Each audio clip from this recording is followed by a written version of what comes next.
तो चलिए आज की इस चर्चा में सीधे एक ऐसे कंसेप्ट पर बात करते हैं जो हमारी आज की सबसे बड़ी प्रॉब्लम यानी बर्नआउट का एकदम सटीक इलाज है। बिना किसी देरी के शुरू करते हैं। जरा सोचिए, क्या कभी ऐसा हुआ है कि आपने अपना 100% दे दिया, दिन रात एक कर दिए, लेकिन रिजल्ट बिल्कुल जीरो। मतलब रात रात भर जाकर पढ़ाई की या ऑफिस का कोई प्रोजेक्ट किया और आखिर में हाथ सिर्फ खालीपन लगा। ये जो क्रशिंग फीलिंग है ना, जब लगता है कि यार सब कुछ तो झोंक दिया, फिर भी सामने बस एक दीवार खड़ी है। अब होता क्या है कि हमारी सोसाइटी की एक्सपेक्टेशन यही है कि बस लगे रहो, ग्राइंड करते रहो, बिना रुके काम करोगे तो सक्सेस मिलनी ही मिलनी है। लेकिन रियलिटी ये है कि इस भयंकर प्रेशर में इंसान अंदर से टूट जाता है, मेंटली और फिजिकली पूरी तरह से बर्नआउट। ये वो अंदरूनी संघर्ष है जो किसी भी स्टूडेंट को, किसी भी इंसान को एकदम खोखला कर देता है। पर मजे की बात ये है कि ये कोई आज की प्रॉब्लम नहीं है। चलिए इतिहास में चलते हैं 2500 साल पीछे, मिलते हैं श्रोण से। श्रोण बुद्ध के आश्रम का एक बहुत ही यंग और एक्सट्रीमली हार्डवर्किंग शिष्य था। उसने ठान लिया था कि वो आश्रम में सबको पीछे छोड़ देगा।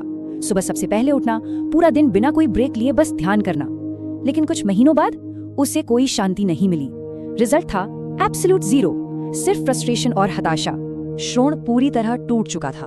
उसने बुद्ध के पास जाकर कहा, मैंने वो सब किया जो आपने कहा, दिन रात एक कर दिया, लेकिन फिर भी मुझे कुछ नहीं मिला। मैं अब ये सब छोड़ देना चाहता हूँ। आप इस इमोशनल वेट को महसूस कर सकते हैं। जब आपकी वो अंधी मेहनत पूरी तरह फेल हो जाती है ना, तो बस यही लगता है कि सब कुछ सरेंडर कर दूं, गिव अप कर दूं। अब यहाँ एक बड़ा सवाल आता है, इस ब्रेकिंग पॉइंट पर बुद्ध ने क्या कहा होगा? क्या उन्होंने ये कहा कि अरे नहीं, थोड़ा और जोर लगाओ, थोड़ी और मेहनत करो? बिल्कुल नहीं। बुद्ध का जवाब इस टिपिकल हसल कल्चर वाली सोच से एकदम अलग था। बुद्ध ने बात की दिशा ही मोड़ दी। उन्होंने श्रोण से पूछा, श्रोण, जब तुम महल में थे तो वीणा बजाते थे ना? अब वीणा, जैसा कि हम जानते हैं, एक तारों वाला म्यूजिकल इंस्ट्रूमेंट है और इसमें से एक मीठी सुरीली आवाज निकालने के लिए इसके तारों में एकदम परफेक्ट टेंशन यानी एक सटीक खिंचाव होना चाहिए। यहीं पर इस इंस्ट्रूमेंट का फिजिक्स हमें बहुत कुछ सिखाता है। बुद्ध ने पूछा, अगर वीणा के तार बहुत ज्यादा टाइट कसे हों तो क्या होगा? जाहिर है वो उस प्रेशर से टूट जाएंगे। और अगर बहुत ढीले छोड़ दिए जाएं तो भाई कोई म्यूजिक निकलेगा ही नहीं, सिर्फ सन्नाटा। मतलब एक्सट्रीम प्रेशर से चीजें टूटती हैं और एकदम ढीला छोड़ देने से कुछ अचीव नहीं होता। और यही बात हमारी जिंदगी पर भी लागू होती है। लाइफ भी एक वाद्य यंत्र की तरह ही है। इसे एक मिडिल पाथ यानी मध्यम मार्ग के बैलेंस की जरूरत होती है। ना बहुत ज्यादा टाइट, ना बहुत ज्यादा लूज, बस एकदम सही बैलेंस। जब हम अपने दिमाग के तारों को बहुत ज्यादा खींच देते हैं ना, तो वो टूट जाते हैं। ये जो अंधी मेहनत है, ये हमारे मन के तारों को ऐसे ही तोड़ देती है।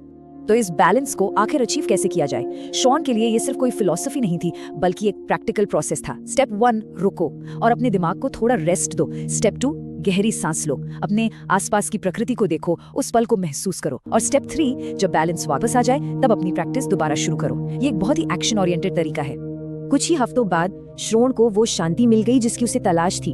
उसका रियलाइजेशन बहुत ही पावरफुल था। उसने कहा, मैंने छोड़ा नहीं था, मैंने बस इसे सही तरीके से पकड़ना सीख लिया था। ये कितनी बड़ी बात है। अपने इंस्ट्रूमेंट को फेंक देने से या अपने गोल को गिव अप कर देने से कहीं बेहतर है कि हम अपनी ग्रिप को थोड़ा सा ट्यून कर लें। अगर ध्यान से देखें तो ये सिर्फ 2500 साल पुराने एक भिक्षु की कहानी नहीं है। ये आज के हमारे ओवरवेल्म्ड स्टूडेंट की कहानी है जो अपने खराब ग्रेड्स देखकर परेशान है। ये उस प्रोफेशनल की कहानी है जिसे लगातार जॉब रिजेक्शंस मिल रहे हैं, या उस एंटरप्रेन्योर की जिसका बिजनेस एकदम से रुक सा गया है। जब लगता है कि इतनी मेहनत के बाद भी हाथ खाली है, तो ये कहानी सीधे हमसे जुड़ती है। तो इस पूरी चर्चा का सबसे बड़ा टेकअवे क्या है? रूल नंबर 1, देखिए, हार्डवर्क यानी मेहनत करना तो बहुत जरूरी है, लेकिन ये जो ब्लाइंड हसल है ना, बिना सोचे समझे बस भागते रहना, ये बहुत डिस्ट्रक्टिव है।